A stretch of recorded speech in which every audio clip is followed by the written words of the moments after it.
Assalamualaikum warahmatullahi wabarakatuh. Halo teman-teman semuanya. Kembali lagi kita berjumpa di mata kuliah Bahasa Indonesia dengan dosen pengampu Bapak Rida Nazarullah MPD. Perkenalkan, kami dari kelompok 1 yang beranggotakan saya sendiri Abdul Hamid Karim. Selanjutnya ada Ahmad Tauzan, ada Ahmad Khairul Rahman, ada Desi Agustainah, ada Muhammad Haryadi, ada Muhammad Zainal Ilmi, dan yang terakhir ada Zara Murdia Mujib. Nah, adapun materi atau pokok bahasan yang akan kami bahas dalam presentasi ini adalah terkait dengan materi keterampilan menyimak. Nah, jadi sebelum kita lebih jauh membahas terkait apa itu keterampilan menyimak, terlebih dahulu kita ketahui apa sih itu keterampilan. Nah, pengertian keterampilan itu berasal dari dasar kata terampil.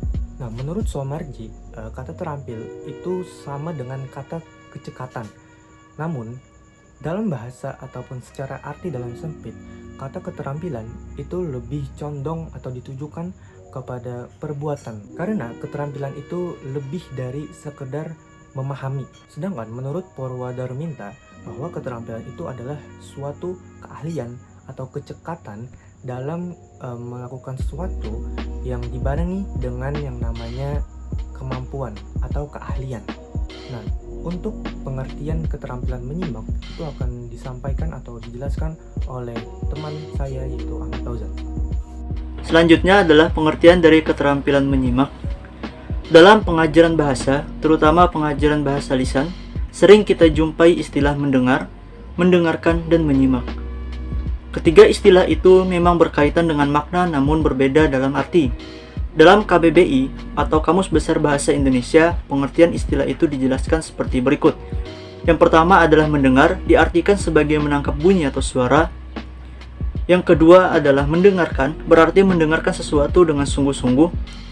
Sedang menyimak berarti mendengarkan atau memperhatikan baik-baik apa yang diucapkan atau dibicarakan, menurut Jago Tarigan. Menurut Henry Guntur Tarigan, menyimak adalah suatu proses yang mencakup kegiatan mendengarkan bunyi bahasa, mengidentifikasi, menginterpretasi, menilai, dan mereaksi atas makna yang terkandung di dalamnya. Tujuan menyimak, menurut Han, dalam Henry Guntur Tarigan tahun 2008 halaman 59, ada 4 fungsi utama menyimak, yaitu A. Memperoleh informasi yang berkaitan dengan profesi. Yang B. Membuat hubungan antar pribadi lebih efektif.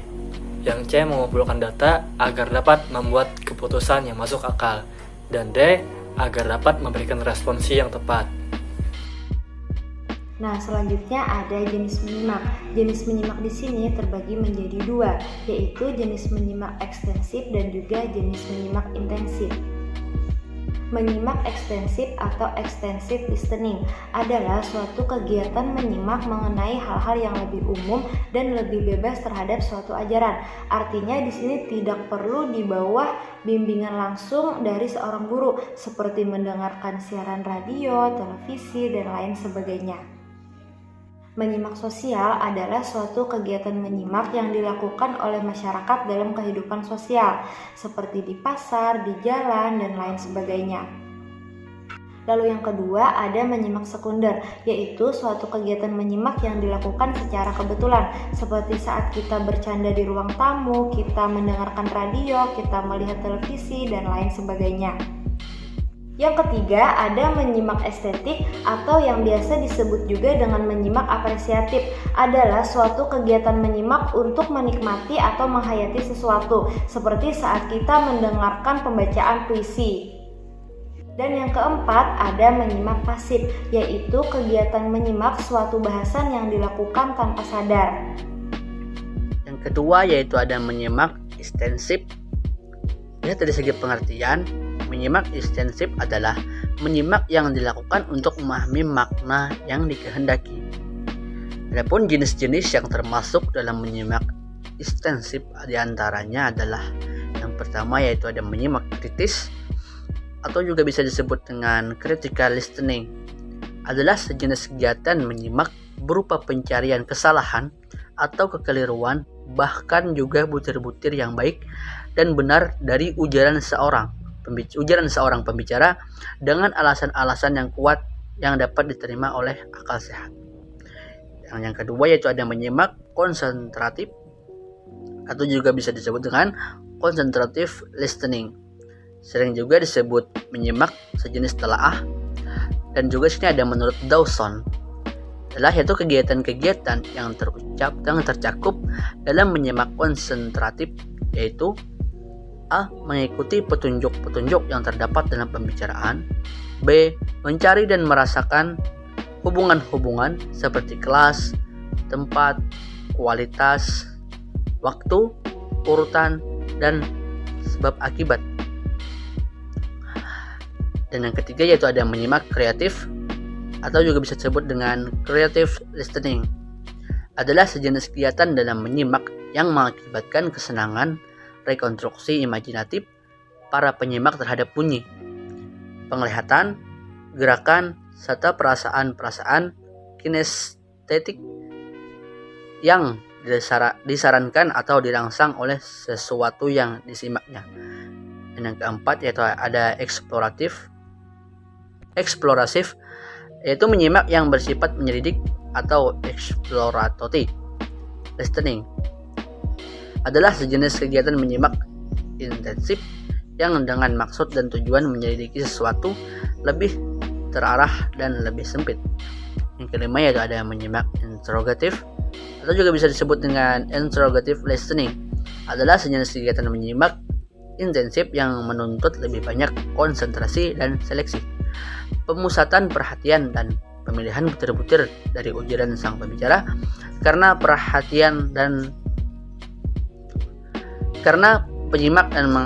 penyimak akan mengajukan banyak pertanyaan. Yang keenam yaitu ada menyimak selektif, adalah menyimak secara cerdas dan cermat aneka ragam ciri-ciri bahasa yang berurutan, yaitu ada nada suara, bunyi asing, bunyi-bunyi yang bersamaan, kota, dan frase, serta bentuk-bentuk ketatabahasaan. Kemudian tahap-tahap menyimak.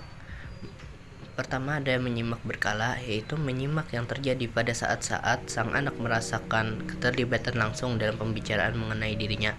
Kemudian ada menyimak dengan perhatian dangkal. Menyimak ini karena seiring mendapat gangguan dengan adanya selingan-selingan perhatian kepada hal-hal yang di luar pembicaraan. Kemudian setengah menyimak karena terganggu oleh kegiatan menunggu kesempatan untuk mengekspresikan isi hati serta mengutarakan apa yang terpendam dalam hati sang anak. Kemudian menyimak serapan karena sang anak keasyikan menyerap atau mengabsorpsi hal-hal yang kurang penting. Hal ini merupakan penjaringan pasif yang sesungguhnya. Kemudian menyimak sekali-sekali, menyimpan sebentar-sebentar apa yang disimak, perhatian secara seksama berganti dengan keasyikan lain, hanya memperhatikan kata-kata sang pembicara yang menarik hatinya saja. Kemudian menyimak asosiatif, hanya mengingat pengalaman-pengalaman pribadi secara konstan yang mengakibatkan sang penyimak benar-benar tidak memberikan reaksi terhadap pesan yang disampaikan oleh sang pembicara. Kemudian menyimak dengan reaksi berkala terhadap pembicara dengan membuat komentar atau mengajukan pertanyaan. Kemudian ada lagi menyimak secara seksama, yaitu dengan sesungguhnya mengikuti jalan pikiran sang pembicara. Kemudian yang terakhir ada menyimak secara aktif untuk mendapatkan serta menemukan pikiran, pendapat, ataupun gagasan sang pembicara. Materi selanjutnya adalah proses menyimak. Dalam proses menyimak pun terdapat beberapa tahap-tahap, antara lain yang pertama tahap mendengar. Dalam tahap ini kita baru mendengar segala sesuatu yang dikemukakan oleh pembicara dalam ujaran atas pembicaraannya. Yang kedua adalah tahap memahami. Setelah kita mendengar, maka ada keinginan bagi kita untuk mengerti atau memahami dengan baik isi pembicaraan yang disampaikan oleh pembicara. Yang ketiga adalah tahap menginterpretasi. Penyimak yang baik, yang cermat dan teliti belum puas kalau hanya mendengar dan memahami isi ujaran sang pembicara. Dia ingin menafsirkan atau menginterpretasikan isi butir-butir pendapat yang terdapat dan tersirat dalam ujaran itu. Yang keempat adalah tahapan mengevaluasi. Setelah memahami atau dapat menafsir atau menginterpretasikan isi pembicaraan, penyimak pun mulailah menilai atau mengevaluasi pendapat serta gagasan pembicara mengenai keunggulan dan kelemahan, serta kebaikan dan kekurangan pembicara. Yang terakhir adalah tahap menanggapi. Tahap ini merupakan tahap terakhir dalam kegiatan menyimak. Penyimak menyambut, mencamkan, dan menyerap serta menerima gagasan atau ide yang dikemukakan oleh pembicara dalam ujaran atau pembicaraannya. Sekian presentasi dari kami. Salah dan khilaf mohon dimaafkan. Wassalamualaikum warahmatullahi wabarakatuh.